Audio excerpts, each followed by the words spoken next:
కేంద్ర హోంశాఖ మంత్రి అమిత్ షా చంద్రబాబుకు ఒక సంచలన రిపోర్ట్ ఇచ్చారా? ఆ రిపోర్ట్లో ఉన్నటువంటి అంశాలను చూస్తే ఆంధ్రప్రదేశ్ ముఖ్యమంత్రి జగన్మోహన్ రెడ్డికి వెన్నులో వణుకు పుట్టక తప్పదా అంటే అవుననే సమాధానం ఇస్తున్నారు కొంతమంది రాజకీయ విశ్లేషకులు. ఇక ఇదే అంశానికి సంబంధించి మనతో మాట్లాడేందుకు ప్రముఖ రాజకీయ విశ్లేషకులు జగదేవ్ గారు మనతో ఉన్నారు. ఆయనతో మాట్లాడదాం. జగదేవ్ గారు నమస్తే అండి. నమస్తే. జగదేవ్ గారు, ఆంధ్రప్రదేశ్లో ప్రజల అభిప్రాయం ఏ రకంగా ఉంది? ప్రజలు ఏ పార్టీకి పట్టం కట్టబోతున్నారు, ఏ పార్టీకి ఎన్ని స్థానాలు ఇవ్వబోతున్నారు అనేటువంటి రిపోర్టుని కేంద్ర నిఘా వర్గాలు అమిత్ షాకి అందజేశాయని, ఆ రిపోర్ట్నే అమిత్ షా గారు చంద్రబాబు నాయుడికి ఇచ్చారు. ఆ రిపోర్ట్లో ఉన్నటువంటి విషయాలను చూస్తే జగన్మోహన్ రెడ్డికి వెన్నులో వణుకు పుట్టక తప్పదు అంటూ కూడా ఒక వార్త ఇప్పుడు సోషల్ మీడియాలో చక్కర్లు కొడుతూ ఉంది. ఆ వార్త ప్రకారంగా రానున్న ఎన్నికల్లో వైఎస్ఆర్సీపీకి 30 నుంచి 40 స్థానాలు మాత్రమే రాబోతున్నాయి అంటూ ఉంది అని, అందువల్లే కమల్నాథులు ఇప్పుడు పొత్తుకి సై అంటున్నారంటూ కూడా ఒక వార్త ఇప్పుడు సోషల్ మీడియాలో చక్కర కొడుతూ ఉంది. ఏంటి సార్ ఆ వార్తలో వాస్తవం ఉంది? అంటే నేను విన్న వార్త ఏంటంటే, సెంట్రల్ ఇంటెలిజెన్స్ ఏదైతే ఉందో వాళ్ళు కొంత రిపోర్టు తీపించుకున్న దాంట్లో టీడీపీ జనసేన కూటమికే ఎక్కువగా ప్రజలు మొగ్గు చూపుతున్నారు. అంటే ముందు నుంచి కూడా చేయించుకుంటున్నారు, కానీ ముందు నుంచి చేయించాక కొన్ని సమీకరణాలు మారడం, జనాల పల్స్ మారడం మారుతూ ఉంటుంది కదా. జనరల్గా ఇవాళ ఉన్న అభిప్రాయం రేపు ఉండకపోవచ్చు, రేపు ఉండబోయే అభిప్రాయం ఇవాళ ఉండకపోవచ్చు. కాబట్టి ఆ అభిప్రాయాలు మారుతుంటాయి. కాబట్టి దగ్గరగా చేస్తే బాగుంటుంది రిపోర్ట్ అనే ఉద్దేశంలో బీజేపీ నిఘా వర్గాలతో ఉంది. మోడీ లాస్ట్ టైం తెలంగాణ ఎన్నికల క్యాన్వాసింగ్ వచ్చినప్పుడు కూడా అప్పుడు కూడా ఒక రకమైన రిపోర్ట్ తీసుకొచ్చుకున్నారు, బట్ ఎక్కడా లీక్ చేయలేదు. పవన్ కళ్యాణ్కి కూడా మోడీ గారు సభ మీద తీసుకొచ్చి మేరా సాత్ పవన్ హై అని చెప్పడంలో ఉద్దేశం అదే. అక్కడ పవన్ కళ్యాణ్కి తెలంగాణలో ఏం లేకపోయినా ఎంతో కొంత ఆంధ్రాలో ఇమేజ్ ఉంది, దీని ఫ్లేవర్గా కొంత నెక్స్ట్ మళ్ళీ ఆంధ్రా కోసమైనా పొత్తు పెట్టుకోవచ్చు అనే ఉద్దేశంలో. అండ్ మోరోవర్ పొత్తు పెట్టుకున్నామంటే వాళ్ళని ఏదో సింపుల్గా వదిలేసేలా కాకుండా కొంచెం వాళ్ళని మేము పట్టించుకుంటాము అని చెప్పే ఉద్దేశం. రెండోది, చంద్రబాబు గారిని బీజేపీ అధిష్టానం పెద్దలు ఆహ్వానించారు, పొత్తుకు కలుపుకోవాలని కూడా ఒక వార్తలు వస్తున్నాయి. సో అలా వార్తలు వచ్చే ముందు ఖచ్చితంగా వాళ్ళకంటూ కొంత సర్వే అయితే చేయించుకోవాలిగా.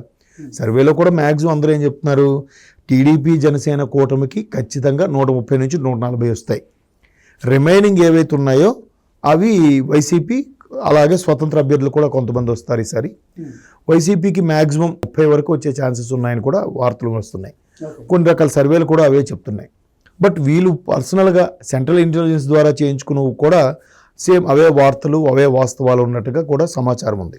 అయితే బీజేపీ ఎందుకు టీడీపీతో వైరం ఏర్పడి 2018లో 2018-19 నుంచి దూరంగా ఉన్న బీజేపీ మరలా టీడీపీతో పొత్తు పెట్టుకోవడానికి 2 ప్రధాన కారణాలు ఉన్నాయి.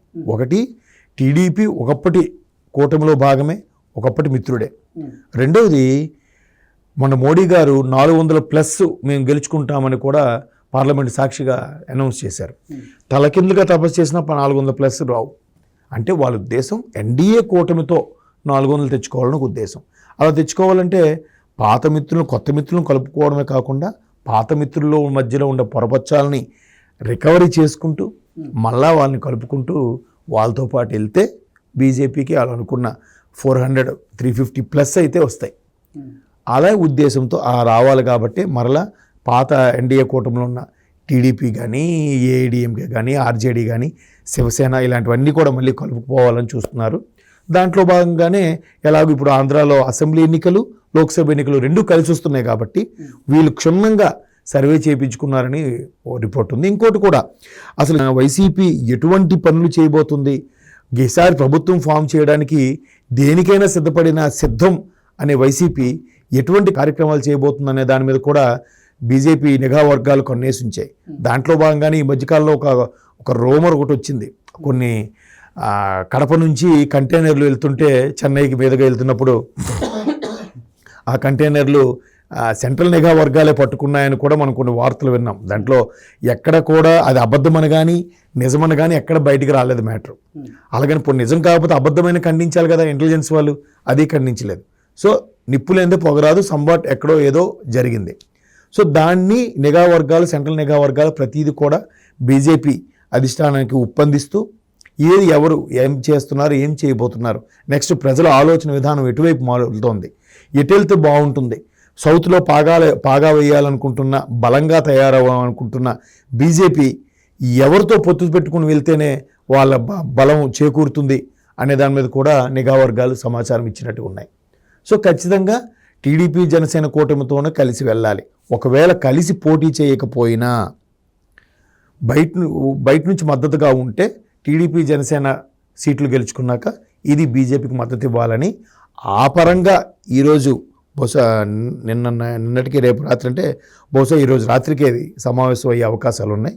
కాకపోతే ఇంకో వార్తలు కూడా వినిపిస్తున్నాయి ఏంటంటే బీజేపీ కూడా టీడీపీకి కొన్ని సీట్లు అడిగే అవకాశం ఉంది, బీజేపీ కూడా పోటీ చేయడానికి సిద్ధంగా ఉంది అన్నట్టుగా ఉన్నాయి. బట్ బీజేపీ ఆంధ్రాలో పోటీ భాగంగా వస్తే ఖచ్చితంగా బీజేపీ కూడా సీట్లు అడిగే అవకాశం ఉంటుంది కదా. ఉంటుంది, కానీ ఇక్కడ పొత్తు అనేది ఎటువంటి పొత్తు? మొన్న కాంగ్రెస్తో షర్మిలా గారు ఎటువంటి పొత్తు పెట్టుకున్నారు? పొత్తే, కానీ ఎక్కడ పోటీ చేయలే, బయట నుంచి మద్దతు ఇచ్చారు. సో అటువంటి ఎన్నికల నుంచి వైదొలిగి తర్వాత నా మద్దతు నేను ప్రకటిస్తున్న కాంగ్రెస్ చెప్పారు. అవును, కరెక్టే, ఒప్పుకుంటాను. కానీ ఇక్కడ కూడా బీజేపీ అలాంటి మద్దతు ఇవ్వాలి. బీజేపీకి డైరెక్ట్గా దిగితే కొన్ని టీడీపీ సీట్లు కోల్పోయినట్టు అవుతుంది, టీడీపీ పక్కాగా గెలిచే సీట్లు కోల్పోయినట్టు అవుతుంది. ఆల్రెడీ టీడీపీ జనసేన కూటమిలోనే ఇప్పటికే సీట్ల సర్దుబాటులో ఇబ్బంది పడుతున్నారు కదా. ఆల్రెడీ జనసేన కార్యకర్త, జెండా పట్టుకుని తిరిగిన కార్యకర్త 10 ఏళ్ళుగా ఉన్నవాడు ఒక్కసారి ఆ పర్టికులర్ నియోజకవర్గం వానికి ఇవ్వట్లేదు, టీడీపీకి వెళ్తుందంటే ఆ జనసేన అభ్యర్థి వాడు రెబల్ అయ్యే అవకాశం ఉంటుంది కదా. అలాగే టీడీపీలో కూడా ఇదే సిచ్యువేషన్ ఉన్నప్పుడు వీళ్ళు కూడా బుజ్జగించాలి. కాబట్టి నెక్స్ట్ గవర్నమెంట్ ఫామ్ అయ్యాక నామినేటెడ్ పోస్టులో రాజ్యసభ ఏదో కేటాయిస్తారు. బట్ ఇప్పుడు ఈ సర్దుబాటులోనే కొంత ఇబ్బందులు కలుగుతున్నప్పుడు బీజేపీకి ఇంకెక్కడ ఇస్తారు? పైగా కాంగ్రెస్తో పాటు బీజేపీ కూడా తెలంగాణ విషయంలో సపోర్ట్ చేసింది కాబట్టి 2019 తర్వాత బీజేపీ ఇప్పటి వరకు స్పెషల్ స్టేటస్ గురించి కానీ స్పెషల్ ప్యాకేజ్ గురించి కానీ ఎక్కడ రెస్పాండ్ అవ్వలేదు. ఈవెన్ చంద్రబాబు గారు అరెస్టు తర్వాత కూడా పార్టీలకు అతీతంగా అందరూ రెస్పాండ్ అయినా కూడా బీజేపీ ఎక్కడ రెస్పాండ్ అవ్వలేదు.